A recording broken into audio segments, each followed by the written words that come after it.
As you might have noticed, the boxing system of the former Soviet Union has recently gained a lot of attention. Although their efficient training methods has been known for a long time, it has recently enjoyed extra attention due to the successes of fighters like Dmitry Bivol.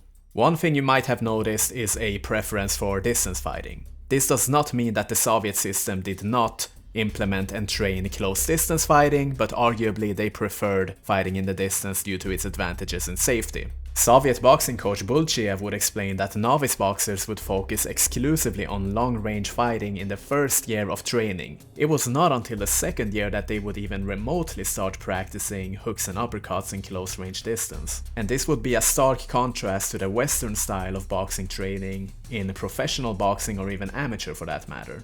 Now, one thing you might have noticed is that they throw their punches in a very whippy, relaxed and kind of ropey manner that goes from one link to the other in a domino effect.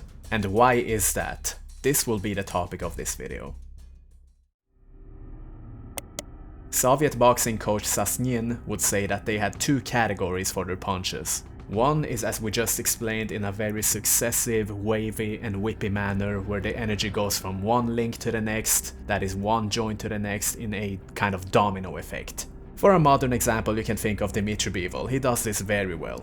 And then we have the second category of boxing punches, which is more characteristic to Western style boxers for the lack of a better term, which, as its name suggests, is all of the body's links and joints united in one cohesive motion, as opposed to in a successive motion that you would do in the wave-like punches. For a good physical demonstration, you can think of Mike Tyson's style. His hooks, even his jabs and straight punches, they were very rigid with every single joint of the body united.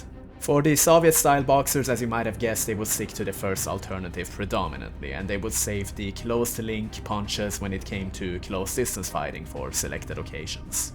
Now, by all means, both of these punching categories have their pros and cons. The wavy type of punches are very efficient with the energy expenditure. They don't cost you a lot and you can have a very high output of them because they are thrown in such a successive manner where the impulse travels from one joint to another. It begins with a reaction force from the rear foot push-off against the ground, and then the impulse travels through the legs, the core, the hip rotation, into the arms, and finally the fist that delivers the force.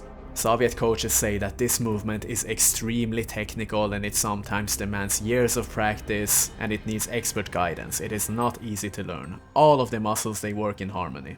And the coaches, they are very picky about the details. They will bug you for days on end until you get it right. For example, for those who worked under Nikolai Isayev, the first coach of Dmitry Bivol, they would characterize him as a very detail-oriented and regimented man, and they needed to get everything with pinpoint perfection.